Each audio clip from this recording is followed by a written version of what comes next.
my gavel, we'll call the meeting to order.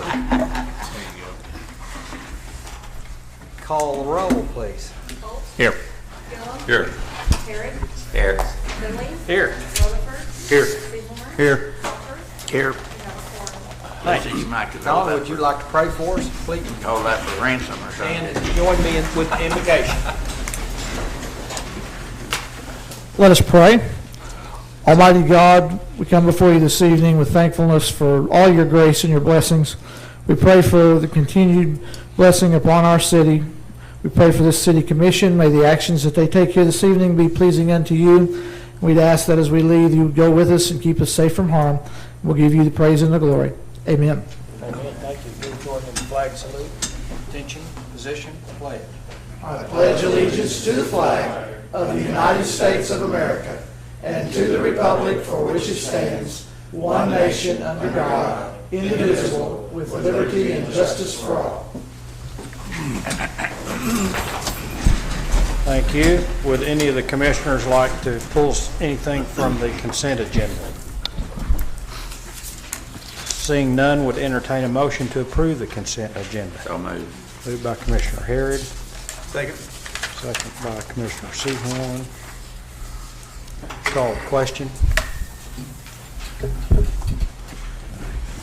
Motion carries with 7 ayes. Item 2, presentation by Animal Control of the Pet of the Week. We have a cat this week. Oh, it's black cat too. Yep. Is that an omen? You're not superstitious, are you? This is our pet of the week. We call him Tom. Tom is an adult male domestic short hair. He's really friendly. He is still unaltered. It's the name. Yeah. That's just what you need to, There you go. He doesn't think he needs me every day.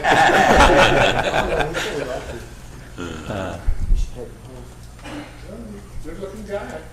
And he's available at the shelter. Yes, he is available at the shelter. It would cost someone $40 to adopt him. We've had him about a month now. He's one of the better natured cats that we have right now. He doesn't really give us any fits. He didn't try to run out of the kennel or clean him or nothing. So Good. Thank you very much. Anybody need a cat? this is him. Pretty cat. Tom's available. Thank you. Thank you. Item 3, citizens participation.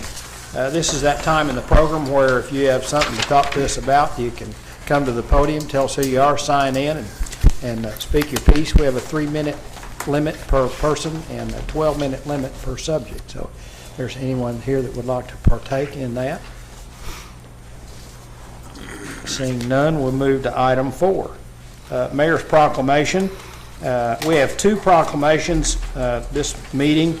We have a Fair Housing Month. Rebecca is not here, and we're going to dispense with the reading of these anyway.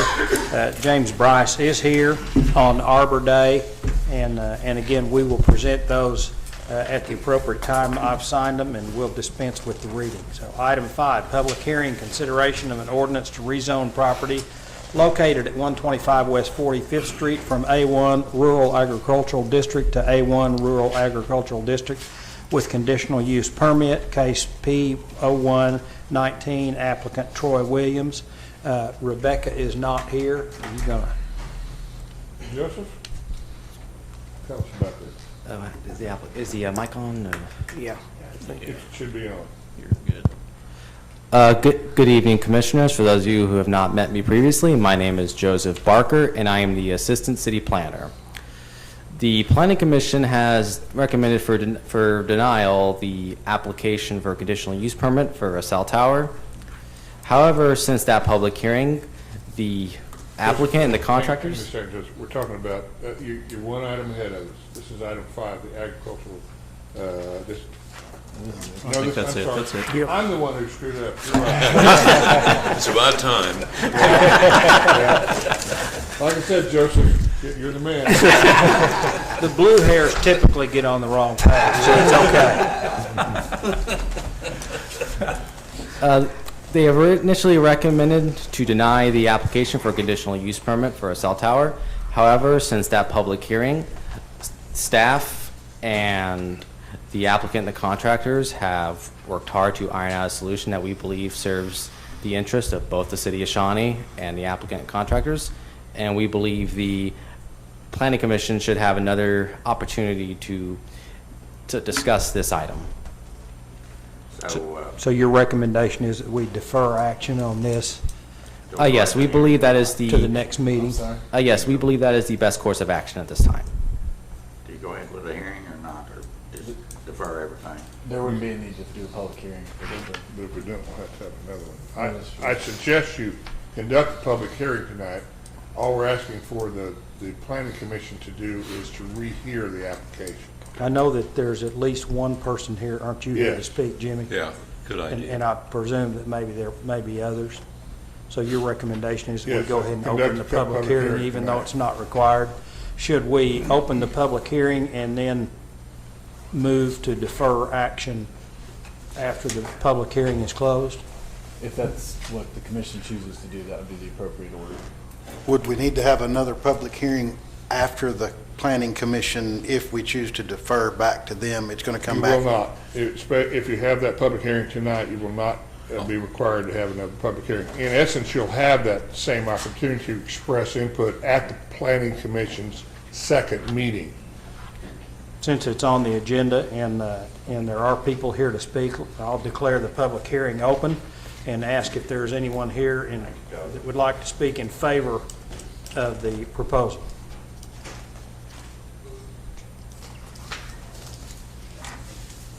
Hi. My name's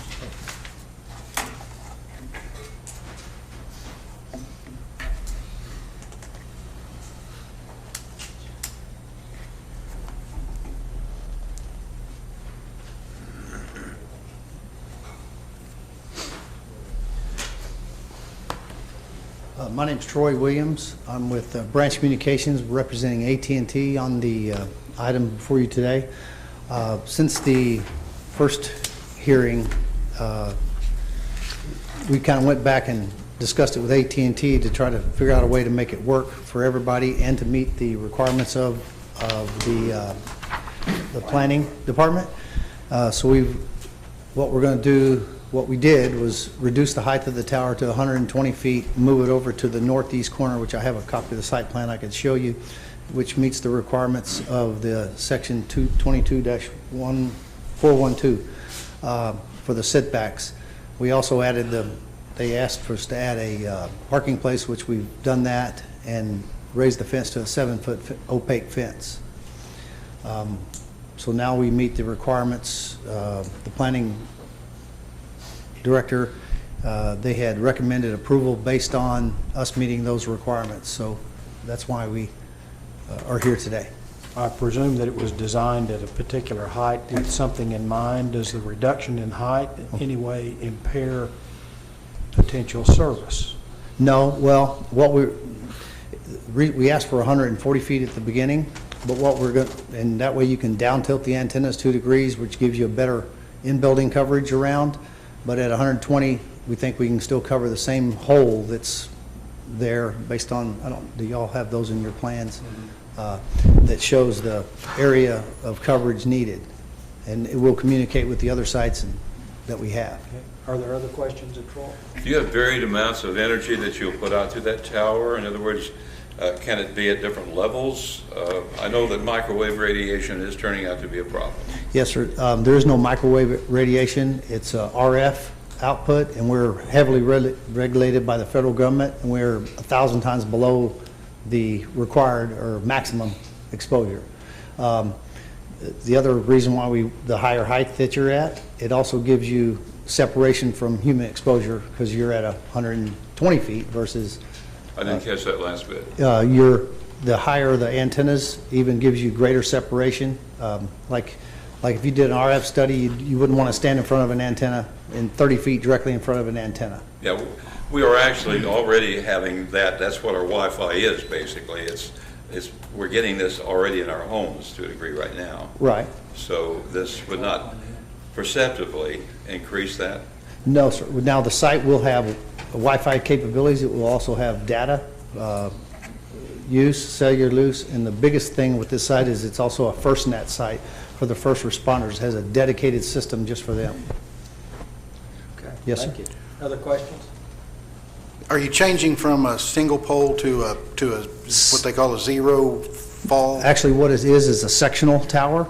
It comes in 3 sections, so the monopole, we're going to design the tower not to come down. We're structurally designing it for 3 different, like AT&T and 2 other additional carriers, and including the tower, the steel, and the foundation. So we're going to design it to where act of God hopefully would knock it down. I'll give you a good example. The F5 tornadoes that went through there that wiped out everything, the monopoles, I did actually 2 of them that took direct hits, and they were the only thing standing. The houses were down to toothpicks, bricks, rubble. So, yes, sir. So you're still recommending the monopole, just It's changing a- the height rather than the 3-pole? Or Right. What's that called? Is it? Self-supporting tower. Now, we can do that, but I think the code requires us to do a monopole, doesn't it? We can always change the type of the tower, but it's a sectional monopole. Yes, sir.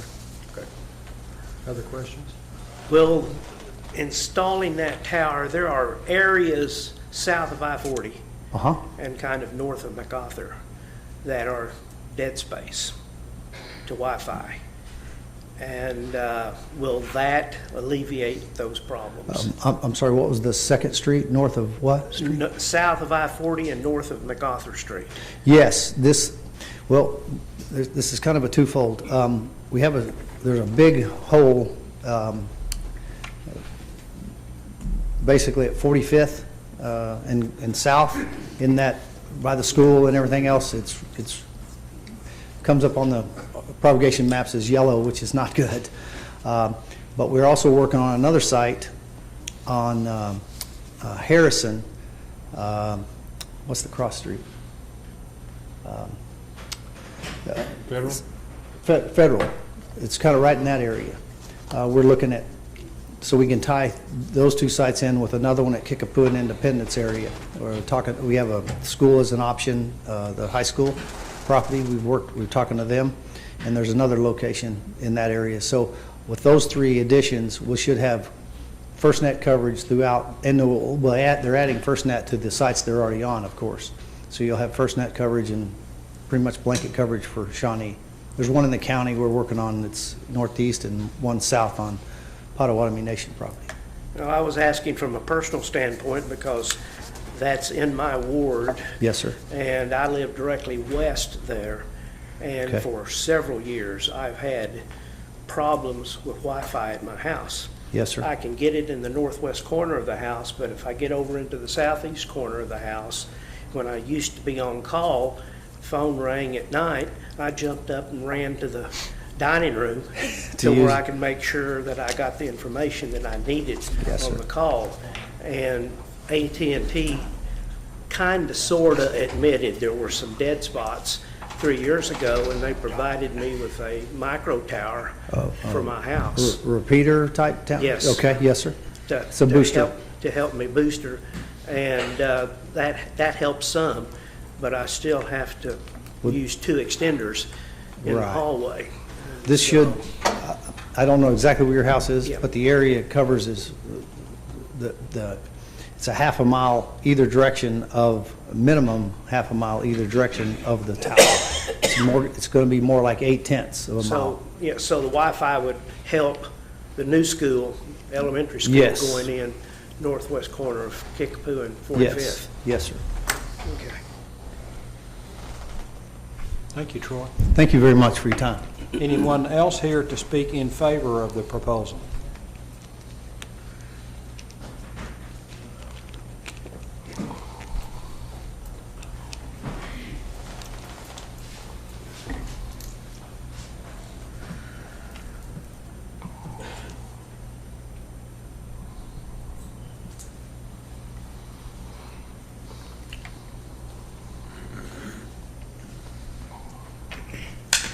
I got a long address. I'm Kyle Coulter, and I'm here on behalf of AT&T. I represent AT&T. And just a couple things I have some flyers if you guys want. Talking about health concerns, obviously that's AT&T's primary concerns. We always put safety first for our customers and everyone involved. That's what we strive for. So safety concerns, we've done studies, and there's FCC, we meet FCC guidelines, and the American Cancer Society and the World Health Organizations have studied the health concerns regarding towers, and they show there's no correlation with cancer. So next is about property values. With the changing demographics with age, and say millennials, where millennials make up 34% of the real estate market these days. Smart homes, using apps, everything is connected these days. Everyone has a cell phone, people have smart TVs, and there's refrigerators and ovens, and everything's connected. Everyone wants to be connected. So has a very, very strong demand for when people go out and they look for new places to either start a business, or when they go to look out to move to. Everyone always looks at, do I get service? Can I get Wi-Fi? Says we have some studies here that says that having a smart house can boost a home value up to 5%. So it's always a strong thing to have. Next, just kind of want to talk about this as a Firstnet Tower. So I'm not sure if everyone's familiar with Firstnet and what that means. Firstnet is the first ever broadband network dedicated to police, fire, and medical services. I myself am a volunteer fireman at Forest Park, just east of Oklahoma City. And what that means for us is not everyone has a tower. So our area is in a valley, but so everyone has a cell phone. So when the reason why I got a cell phone personally, because my wife was, well, what if? That what if thing. And so I'm sure I can hear some giggles. The same thing. So, and there's always that what if factor. Now that I'm a fireman, that what if always happens. It happens every day. We get multiple calls a day in the surrounding area. So everyone always is looking for that what if. We need these towers to have that. But on the fire side, since we don't all have radios, what we do have is we have a cell phone. So this Firstnet goes to our cell phone. So I get a text message that says, maybe a slip and fall, maybe cardiac arrest, maybe something like that. Just about probably 3-4 months ago, I had a neighbor from when the call came out, there was a cardiac complications. We were leaving the station, there's 3 of us, and we went out from the time we got the call to the time we arrived, it was 2 minutes. We got in there, it was a beautiful day. We see the gates open, so we crawl up, we get the AED, we get everything, and we run out there. And the gentleman is in the back, he's cleaning his pool, fell over with cardiac complications. The one who called in to 911 had the cell phone on his chest as she's giving CPR. And so that's one of those things where she would have to run in, if they didn't have the cell service, it was a bad service, have to use in a landline or something like that. So there's obviously a strong desire, but we get when they need the call, we need to be able to call back and say we're on our way. And so this Firstnet helps us with that. Also helps when there's monitors like that, when IMSA comes or whomever it may be react, and when they're getting the cardiac rhythms, they can transport that to the hospital. Get medical guidance that way. So there's a strong desire for Firstnet. I think it's a really good deal. It's a game changer for us in the fire service. So anyways, that's all I have. Any questions of Kyle? Choose like to pass these out, or if you like.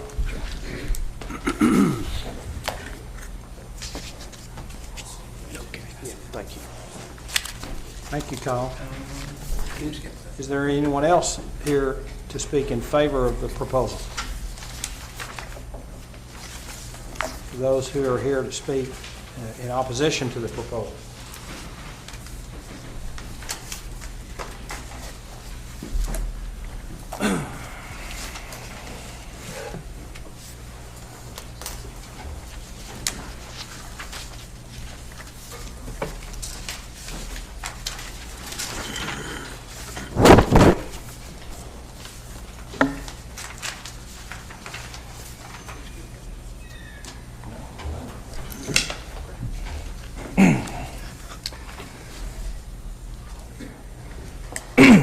Good evening. My name is Jimmy Nichols.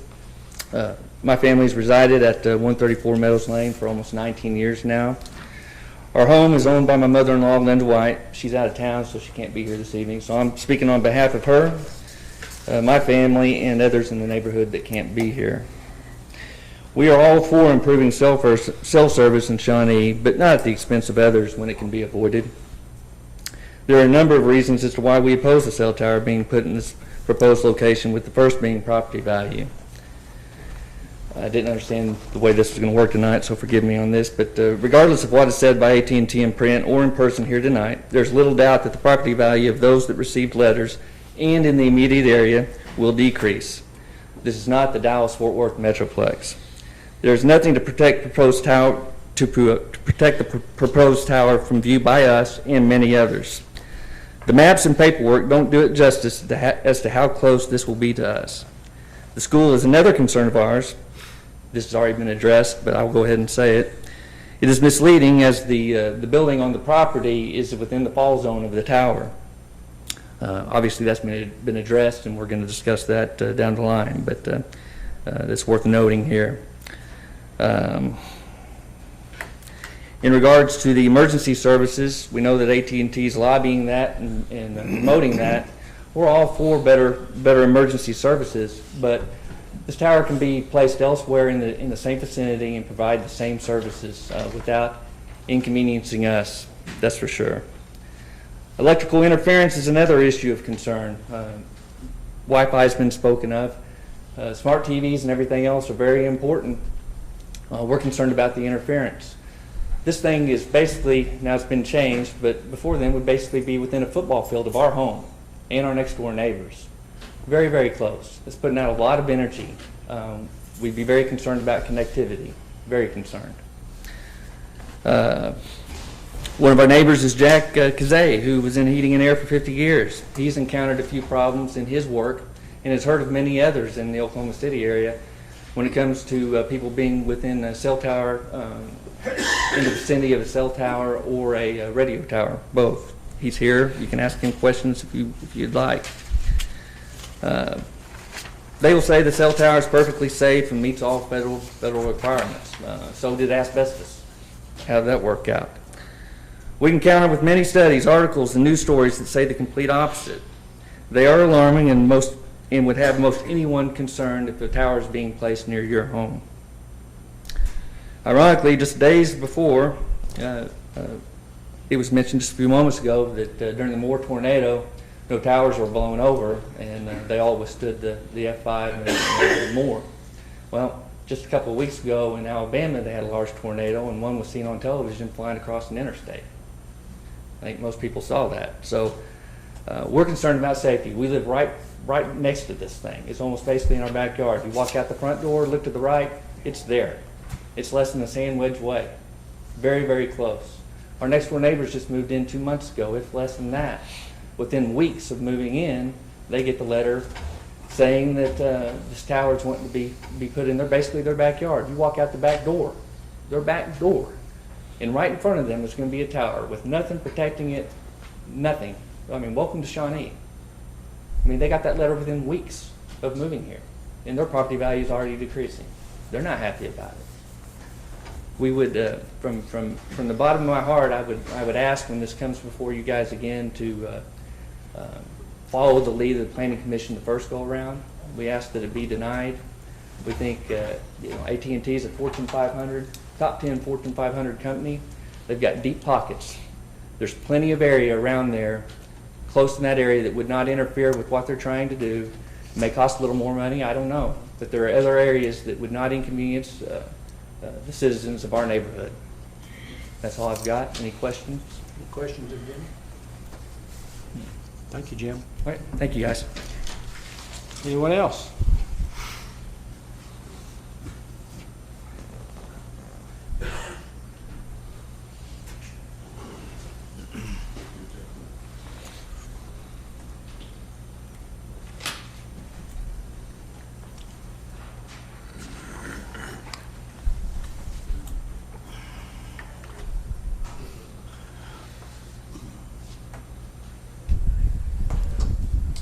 Reuben Peltier.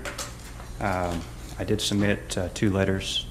The commissioners, you should have it correct. I have the most properties within the vicinity of the tower, standing along with the people that reside in homes there about the property value. But my primary concern the whole time I've been standing on has been the school. That building does have kids in it throughout the day. It's an after-school program. We did have a school representative during the Planning Commission meeting. At first it was thought that it was just storage, but it's used off and on for, I think he said soccer, baseball, a few other things. Plus, he just says after-school activities. That's my primary concern, even though I have the most investment within the allotted footage of that project, which is pretty high. I also would like you to entertain the idea that it was denied. Of course, it was denied as proposed at the last meeting, but I'm along with Mr. Nichols that there's plenty of places on the north side of 45th that would work just fine. I'm suggesting something that's more industrial. That's all I've got to say. Any questions of Ruben? He looks puzzled. No? Thank you, sir. Thanks. Anyone else?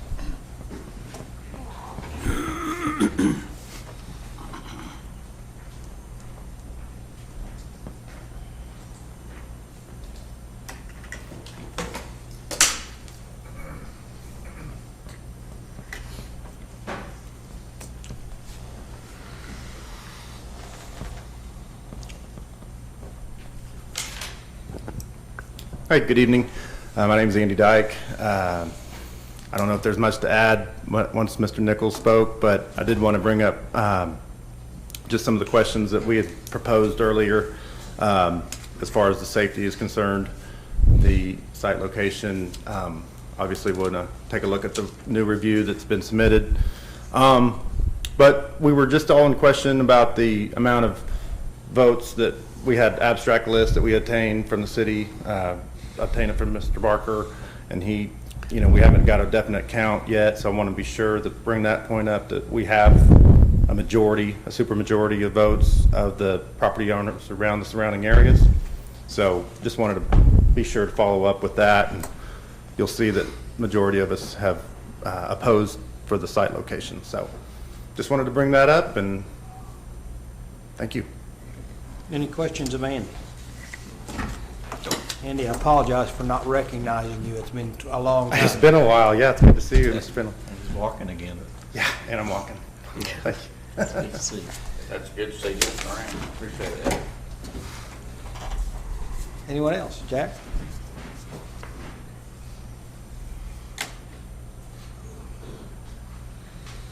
I don't know if I can give Jack, because he's got that orange on. If he'll just turn it inside out, it'll be fine, Jack.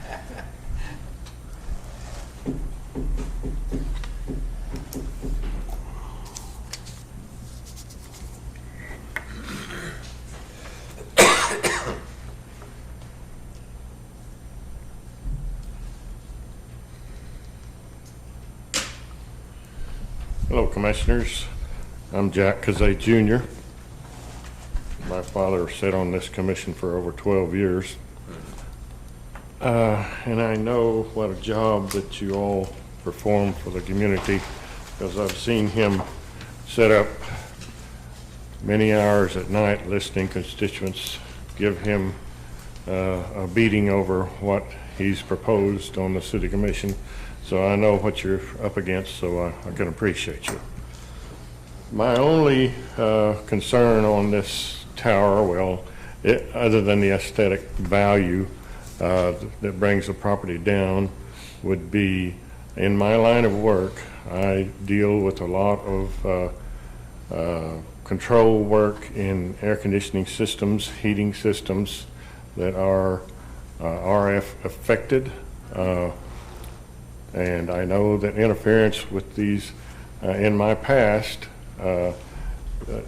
some of these towers that set too close to houses will definitely affect programming of your computers, your your radios, frequencies, interference, and that was my main concern. I know in the past, in the city of Moore, they have some real issues up there close to the KOMA towers that are sticking up there. And I do know that out here on the Lake Road, we had a situation. We had a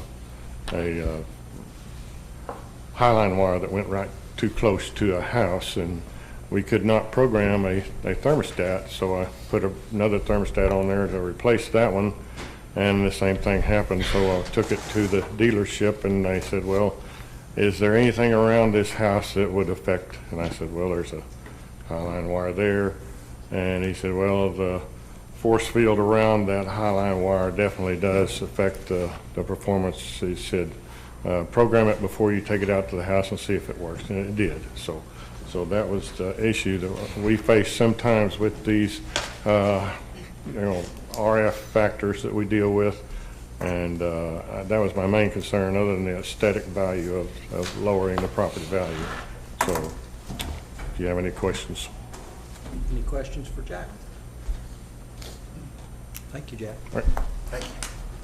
Anyone else here to speak in opposition? We declare the public hearing closed. Staff has recommended that we defer this item until they have one more run through the Planning Commission. Maybe we defer him back to the plan. Second. Moved by Commissioner Harrod, second by Commissioner Gillum. Any further discussion? We don't need to read the title, do we? Since No, we're not a deferring. motion to defer. Call the question. Are you deferring it to a particular, The next meeting.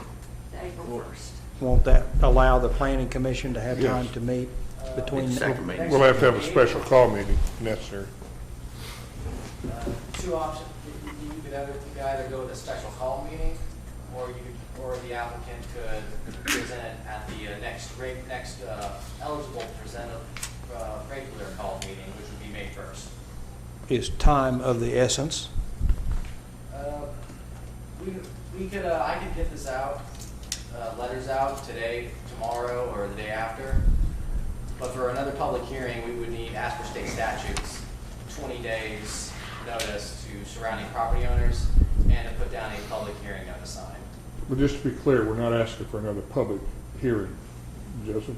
They're deferring it to the next city council session, and in the interim, to allow the Planning Commission to hear would require a special call meeting, which we're prepared to do. Is that your recommendation? Yes, sir. Then that would be what the motion I would ask. Second, Gary. To the April 1st, to our next. Yes, our Okay. next regular commission meeting, April 1st.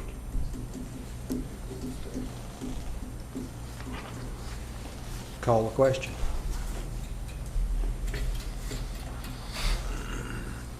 Motion carries with 6 ayes and 1 abstention. Item 6, consideration of a resolution that amends the city fee schedule by setting an annual regulatory fee for pawnbrokers operating within the city limits. Mr. Mayor, Commissioners, I'll be very brief. At our last meeting, we passed corrective ordinance related to the case that the city was involved in with I'll call it vintage pawnbrokers ordinance. As the commission will recall, at that point in time, we did not have the resolution prepared, but we do now. Simply matches the state statute as to the appropriate regulatory fee for registration of a pawnbroker. Any questions of council? Our present fee was $50, and we're just making it the same thing. That's correct. But we had appealed the ordinance that had granted that, and since that time, we'd recodified and gone to a resolution fee schedule, so this will be consistent with the new codification. So this is conforming in Yes. essence. Any other questions? Is there a motion to approve? Yes. By Commissioner Bolt, is there a second? Second. By Commissioner Rutherford.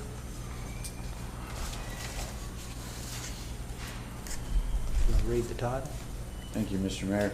A resolution of the mayor and city commission of the city of Shawnee, Oklahoma that amends the city fee schedule by setting an annual regulatory fee for pawnbrokers operating within the city limits. Any further discussion? Call the question.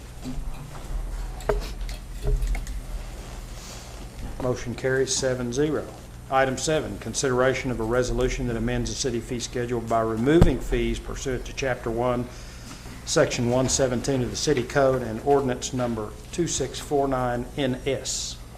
Thank you, Mr. Mayor. Commissioners, again, I'll be brief. Very similar to the last item, this board repealed a provision of the ordinance relating to registration for personal license holders under the Medical Marijuana Act.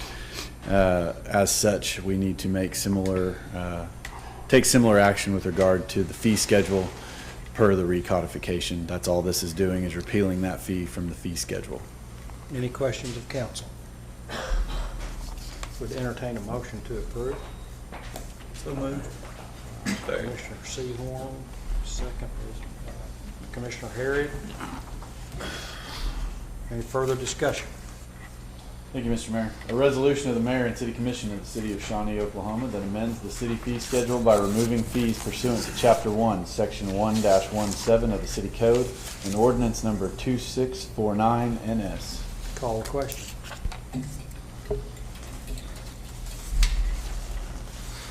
Motion carries 7-0. Item 8, consideration of a resolution that amends the city fee schedule by setting the Shawnee Fairview Cemetery fees pursuant to Sections 10.9 and 10.11, Chapter 10 of the City Code.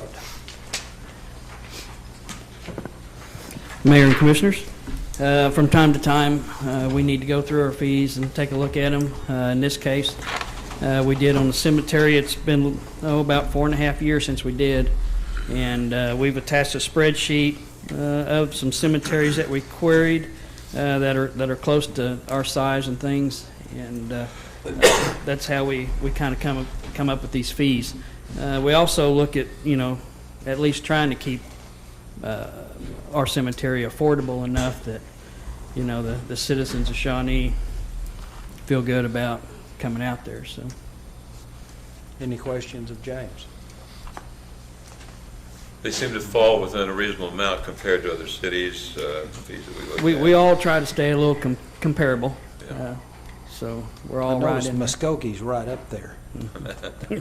Yes. Best to die in Shawnee. Let's be buried there. Johnny. Thank you, James. Is there a motion to approve? So moved. Moved by Commissioner Gillum. Is there a second? Second. Second by Commissioner Seahorn. Thank you, Mr. Mayor. A resolution amending the city fee schedule by setting the Shawnee Fairview Cemetery fees pursuant to sections 10-9 and 10-11, Chapter 10 of the City Code. Call the question. Motion carries 7-0. Item 9, consideration of a resolution that amends the city fee schedule by setting the Shawnee Splash admission and rental fees pursuant to subsection 1, section 21-25, Chapter 21 of the City Code, and providing for readoption of the city fee schedule in whole. This is kind of a little different. I mean, we didn't go up on any of our admission fees, just for the general public to come in. But after, we're going on our 5th year operating the pool, and by this time, we kind of have a feel about where we want to be. So we did change a few fees that kind of relates to the amount of people that come in for some private rentals and things. If you got one fee, you could have anywhere from 0 to 500 people, and you just need to be prepared. So we did change a few of those fees. Otherwise, everything else is basically the same. And like I say, we're on our 5th year. That's hard to believe. It's actually been open 5 years. It really is. And we're gonna do some special things this year, but it's staff's recommendation to approve these. Are there any questions of James? Would entertain a motion to approve. Moved by Commissioner Harrod, second by Commissioner Gillum. Read the title. Thank you, Mr. Mayor. A resolution amending the city fee schedule by setting the Shawnee Splash admission and rental fees pursuant to subsection 1, section 21 through 25, chapter 21 of the City Code, and providing for the readoption of the city fee schedule in whole. Thank you, sir. Call the question. Motion carries 7-0. Item 10, acknowledge monthly sales tax and the city treasurer report. Mayor, Commissioners. Good afternoon. March 2019 sales and use tax combined collections were $1,735,887. Sales taxes continue to be over our projected budget at 1.34%, or $195,699, and use taxes are over our projected budget by 13.9%. That's approximately $150,000. Is there any way to kind of justify the 13% increase in use tax, or is it just construction, or? Really, it's because we had the half-cent sales tax. We didn't budget for the half-cent use tax because it's generally volatile, so we weren't sure what the impact would be. Well, I know that. It's hard to tell how much outside contractors are going to come in, so yeah. Any other questions? Treasurer. Thank you, Chance. Is there any new business? None to add, sir. No new business. Commissioner comments? I don't have a whole lot. I don't know who was responsible for today's weather, but thank you very much. That was me. Man, I would take that every day. So Yeah, because the golf hopefully course that'll was last. closed. Man, what a day not to be open. But I really didn't have anything. I would like to say radiation is and has been a problem, but we have a lot more threat by holding a smartphone up close to your head or in front of your face than we're probably going to have with most of these other things that are going on to us. So it's just prudent use of a phone and the equipment that we have could extend your life. I just want to mention that.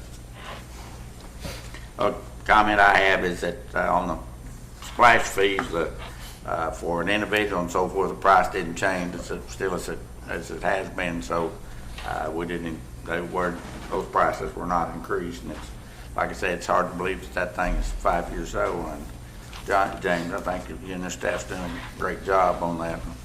Another thing, I noticed all the stakes up and down Kickapoo South, so everybody's getting excited about maybe the improvements there, Michael, so maybe we're looking forward, moving forward. So anyhow, was a great day, a nice, pretty day. I hope we have a bunch of them. Attended the police department's awards banquet last week, and just wanted to say it was a very nice banquet and a lot of well-deserved awards presented to a bunch of good officers. Thank you, Darren. Radio tower is kind of a two-edged sword. You know, you kind of want the coverage, but don't want to look at it. So hopefully planning can work that out to where it's both sides will be happy with what they see. No comments. I have no comments. We are adjourned to the Shawnee Airport Authority. Would entertain a motion to approve the consent agenda. So moved. Moved by Commissioner Gillum. Second by Commissioner Bolt. All in favor?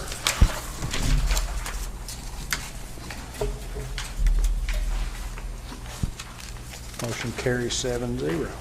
Item 2, consider a resolution declaring approximately 108,029 square feet or 2.28 acres of real property located southwest of Highway 177 at the intersection of Leo Avenue bounded by Independence Street as surplus, authorizing staff to solicit sealed bids to sell the property and setting a minimum bid price. Good evening, Mr. Mayor, Commissioners, and thank you, Mr. Mayor, for the pleasant weather because it reflected in our fuel sales all weekend. And we've been crazy busy at the airport, so thank you very much for that. We appreciate it. This first weekend of spring is really showing. So I have the opportunity tonight to ask permission to go ahead and declare that property as surplus. It is detached from the airfield by a highway. There is no opportunity to continue to use it for aviation-related use. It has a very successful service station placed on it. It is a very good location for that use. We did have an appraisal updated in August of last year to satisfy the FAA requirements to ensure that we have a fair market value for our reserve bid price. And we have been through just about every process we can with them other than this last one, which is to show them that you have agreement that we may go ahead and surplus it and use those funds for capital development. Because it is War Assets Administration surplus property, We are required to turn that money back into capital development at the airport. And I know that you've been following us as we've developed our hangar project. And this money is basically earmarked to make sure that we get those hangars built as soon as possible, so we can turn around and earn some revenue from that. Is there a lease on that, for the airport authority on the station now? Yes, sir, there currently is. And they're purchasing it with a lease intact? The information is in the bid document is declared that there is a lease encumbered. I would suggest to you that I have direct knowledge that the current leaseholder is very interested in purchasing it, so that I'm sure they'll be one of the people bidding on it. Other questions of Bonnie? So how long is the current lease? It goes on for another, I think it's 20 years, if I'm not mistaken. It's a fairly long lease. Any other questions? Joe has a question. Is there a motion to declare the property surplus? Joe has questions. Joe has questions.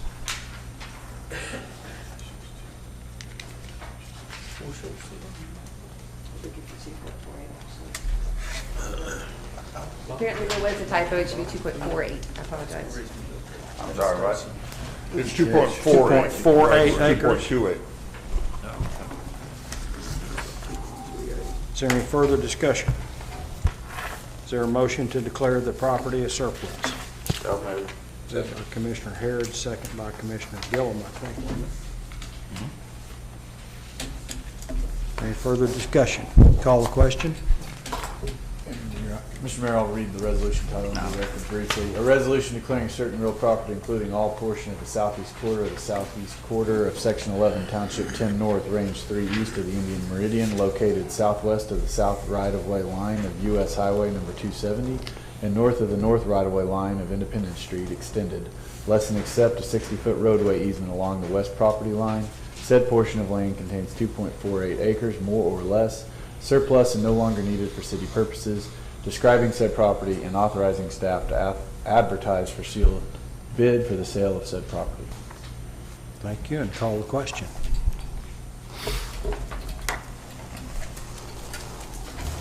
Motion carries 7-0. Is there any new business? Seeing none, we are adjourned to the Shawnee Municipal Authority.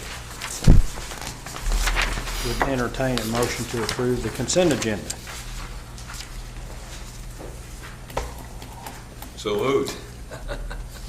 Second. Moved by Commissioner Gillum, second by Commissioner Rutherford. Call the question.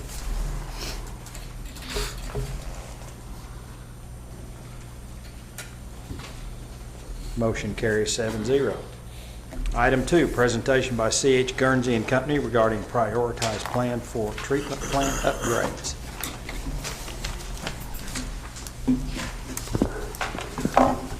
Thank you, gentlemen. Eric Benson told me to be quick and be gone and only answer your questions. I do have a presentation, if we can shoot it up here really quick. 3 plants, 3 treatment plants, north side, south side, and the water treatment plant, 2 wastewater and 1 water treatment plant. We have diligently worked with the city staff, and there, in any wish list, there's nice to have, and there's have to have, and there's stuff that you could maybe push back. That picture is of Scottsdale, Arizona water treatment plant, and it's a park in front of their water treatment plant.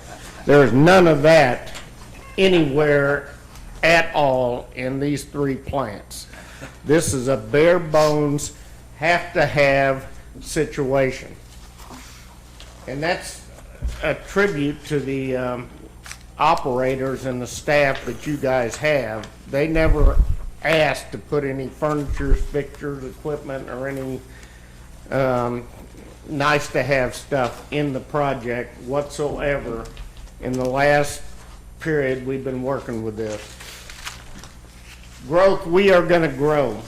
City of Shawnee has grown, and our design has to be predicated on accomplishing or accommodating that growth. Now, these are a bunch of lines that are hard to see, but basically the Southside wastewater treatment plant will not grow. The Southside Basin that goes to the Southside plant is pretty much landlocked, and nothing's going to occur there. So the growth is going to occur on the water plant and the Northside plant. However, that being said, the Southside water plant, 1954 vintage, it's very antiquated technology, and the operators that work in those conditions should get a high five from the citizens of Shawnee. It's a really dismal condition plant, and it's been kept in compliance by hard work and diligence. It is past its useful life and it's time to go. We want to drop ship a new plant in that yellow area. We have done evaluations. We've gone to Austin, Texas, and looked at technology, yada, yada, yada. But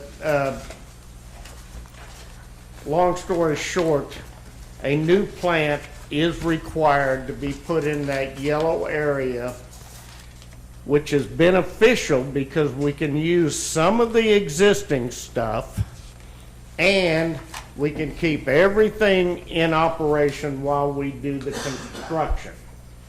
So it's a win-win situation, and it's the least cost alternative we can possibly do. Northside treatment plant, I was project manager on this in the 1982s.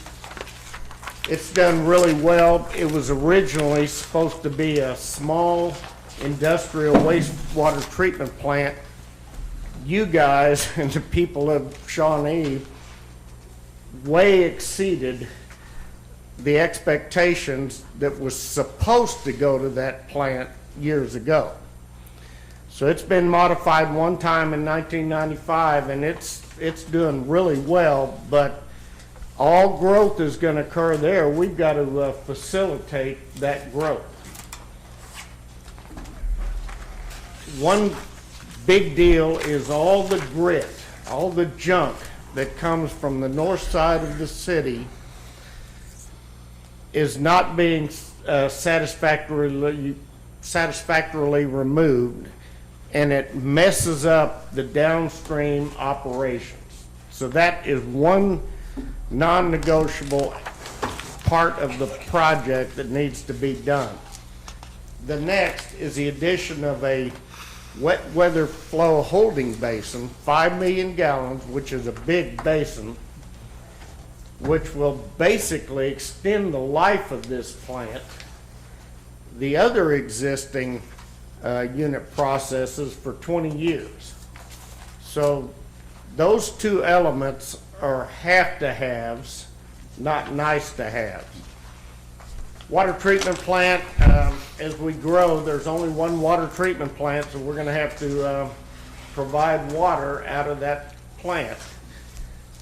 The have-to-haves as a clarifier, a new clarifier, basically to meet ODEQ requirements and good engineering practice. There's some minor pipe gallery piping that needs to be done, and the backwash system needs to be added. The reason for that is every time they backwash, they draw down the tanks in town, which reduces the fire flow availability. So we're going to fix that here at the plant. So those three things are essential and non-negotiable, or have-to-haves. SCADA, we're in the dark ages. We're using a bunch of people. We're operating these plants 24/7. Most plants of similar size can be operated with one shift operation and iPads at home with alarms so people can see what's going on. We're gonna automate all of these processes so that we repurpose staff to other areas that are their highest and best need. Benefits, more energy efficiency, yada, yada, yada. I'm gonna not go through those, but there's substantial benefits from doing all of this stuff. All the engineering reports are sitting right here. If you have nothing to do, I have a flash drive for each and every one of you. If you want to do some casual reading at home, you can read all of these reports and see exactly what's envisioned. And it's technical and excruciating, but it complies with all the ODEQ requirements for an engineering report. And that's the driver for these three reports, one for the north side, south side, and water plant. Current budget numbers, we are basically at 40 million, slightly less than 40 million, 39.46. That number is manageable. It could go up. As we speak, there are drilling rigs on all three properties, finding out what exactly the subsurface conditions are at our plant sites. The Southside plant was built on a landfill, which impacts the foundation that you're going to be able to use, and ultimately may impact the cost of the foundation work. We met with the Bradley Smith and the rest of the staff, and we said, okay, out of all this stuff, this have-to-have stuff, what could we defer?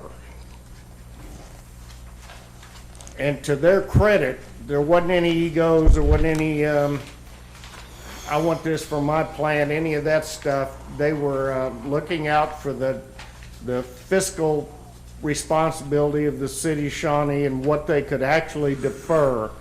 And I have a list here, but truth be told, and I totally agree with it, there's not much. It's maybe 5–10% of that number. Maybe $2.5 million could be deferred for 2 or 3 or 4 years. Are we in a crisis situation? No, we're at the right time, at the right place to do the capital improvements that the city needs. And we need, basically, in my opinion, to do all of them. I understand that fiscally, you've got a responsibility, and that may or may not be doable, and we'll work with you however we need to, but we cannot find any fluff or fat anywhere in this project or these engineering report designs. Next step, staff is reviewing these. ODEQ gets them for 30 days. I recommend, I've never done a project like this without meeting with your financial advisors. And we've got a relationship with all of them, including yours. And it's just good engineering sense to talk to them about the construction arbitrage and all the stuff the financial guys talk about. Then we're ready to get immediately into design and then construction. On a flow chart of where we're supposed to be, that red arrow shows you where we are. We've done the hard work of engineering and determination of what we need. So we're at the engineering report, and the rest of what we do is pretty much what engineers do. It's design and bidding and construction. Schedule, we have one, and we're pretty much on it.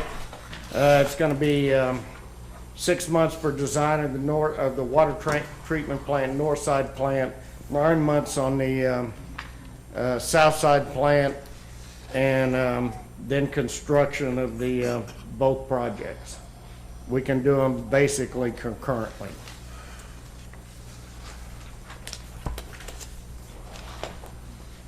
Questions? Just talking about the grit in the north plant, is that, I mean, is it unusually high, or is that something we need to look at, or? Say that again, please. You were talking about the grit, there's a lot of grit coming into it. I just wondering, is that something we need to look at, or that, I know they have been looking at car washes and things like that, so to make sure they're not being. No, it's a deficient treatment process. We can fix it, and what we've designed here will fix it.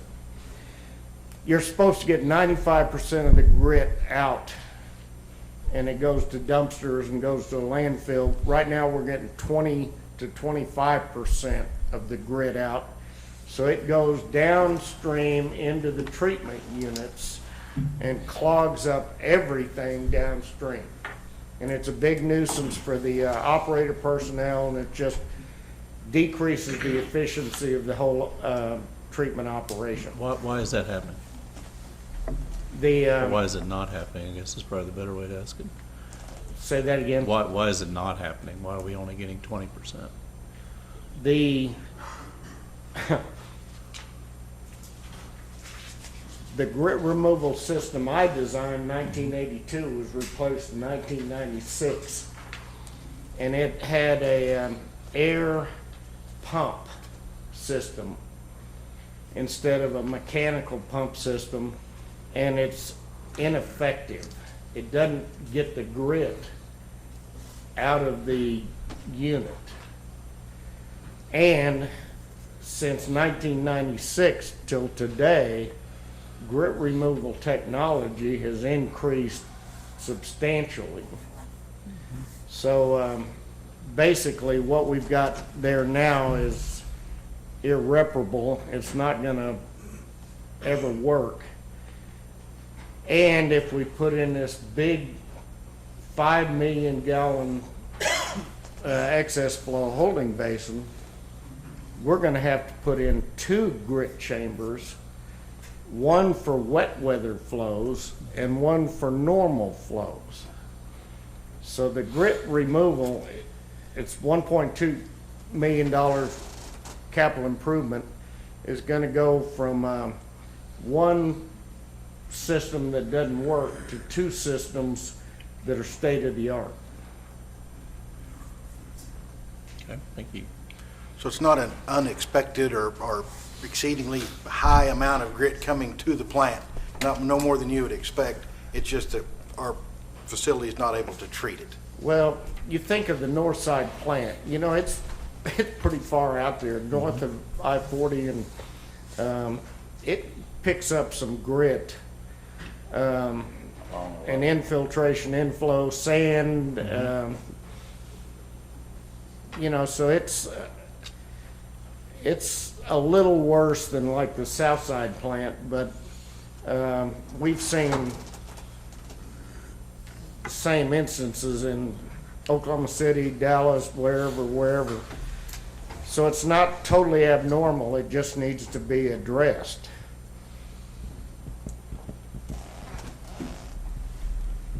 Other questions? Mayor, Commissioners, we also have our bond counsel here tonight if you want to discuss the financing arrangements for what I know you all consider, if not a core service, and probably the most primary requirement of the city. $40 million sounds like a lot of money. We have a very ample opportunity to service this bond. That doesn't vary a great deal from the discussions that we've had or No. the questions of bond council. In fact, these numbers have not changed a 0.5% since the last presentation. As long as the construction bids don't come in way over. Yeah. We'll be fine. Say that again? As long as the construction bids don't come in way over, we'll be fine. We're gonna put, add alternates in these projects to make sure that we come in under the budget. I said there are things that can be deferred. If they can be deferred, they're gonna be add alternates, and hopefully, ideally, depending on the bid climate, we won't need them. We're gonna get everything for what we've estimated, but the bid climates change, and the just to be open and frank, the geotechnical, until I see that, that's still kind of a crapshoot that worries me a little bit. Oh, is that the foundation on the south side stuff? Yeah, either place. I mean, we're drilling down for this Northside plant. That's a 30-foot deep hole.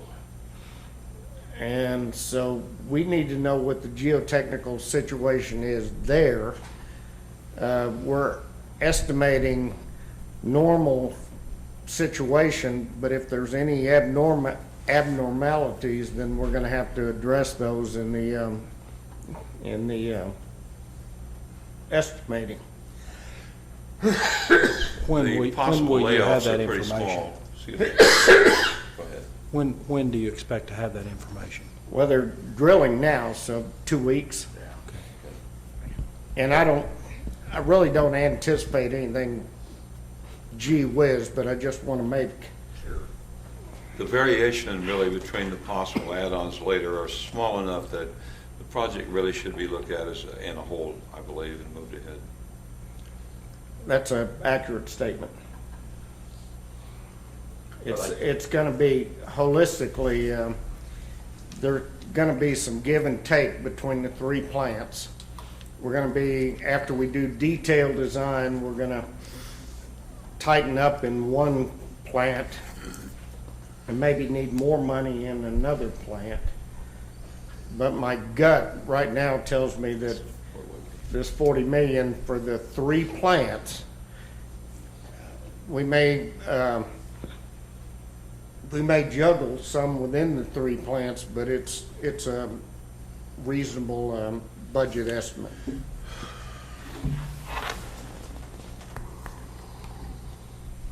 Do you have comments? No, sir, unless you have questions. Are we gonna be able to handle that, good question? Alan, if you would give us a brief synopsis of our bonding capability and the comparison with them. Well, candidly, I didn't really come prepared to do that tonight. I mean, these are in line with the numbers, it sounds like, that we talked about before, and we went through that in some sessions several months ago. On a positive note, interest rates have actually come back, dipped down a little bit since we met with you all last year, so that should help. What we're talking about is financing the wastewater system improvements through the Water Board's Clean Water SRF program and the water plant improvements through the DEQ Drinking Water State Revolving Fund program. So, Commissioner, your thought that we have to look at this holistically, I agree, as it relates to the impact on your finances, but we'll actually be funding it through two separate programs. So we'll begin having those discussions. We'll sit down with your engineer in the very near future, kind of go through a more detailed list of what's going to be involved relative to what the funding programs are going to require, and move things forward. Our examination of the finances is far past preliminary. In fact, very confident of the numbers that we have. And I'm ultimately confident, supremely confident that, because I know that I've seen the numbers, that our bonding capability, which you've identified in previous actions, be it identification of funding sources via sales tax or more importantly, through revenue bonds and our income through utilities, that we will easily embrace this primary function. What kind of term you talking about, do you know? I think we're talking about 30-year financing. Are all these 30-year assets correct? I think we ran our numbers based on 30-year Our assumptions. analysis was based on 30 years.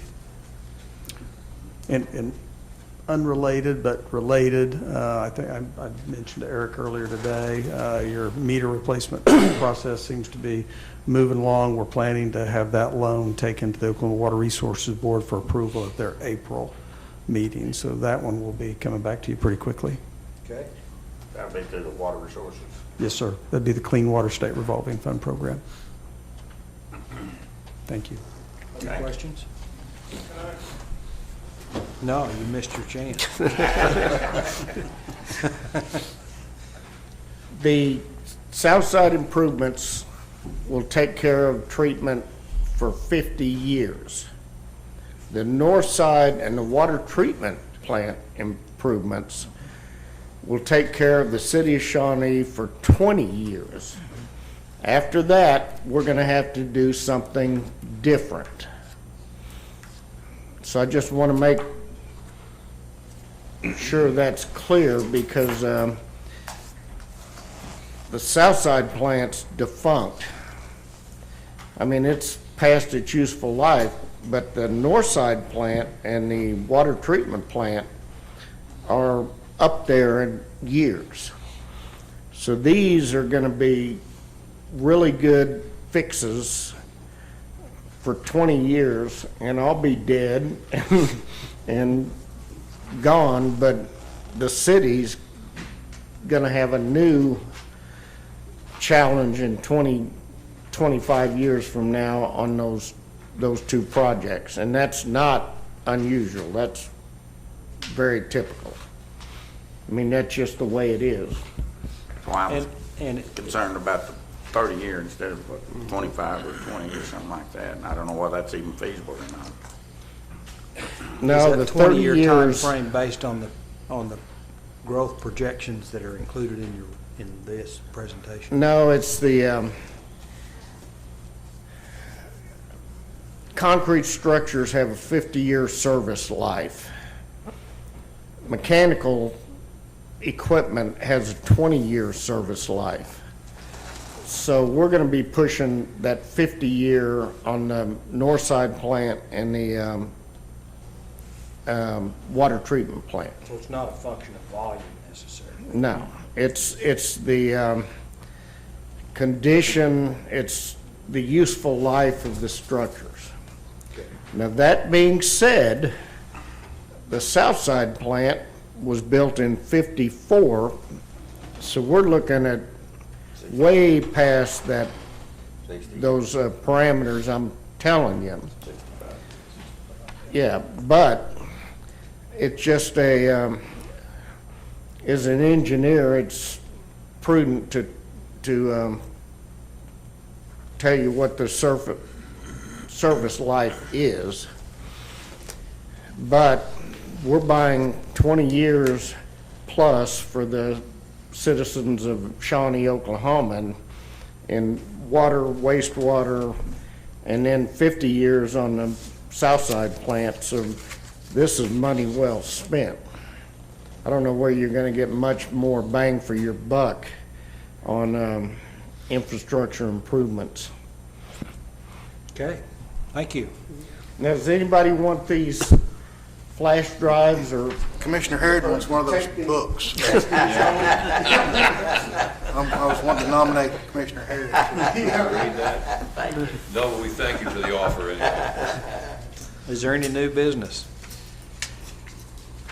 None, Mr. Mayor. We are adjourned. Good night. That's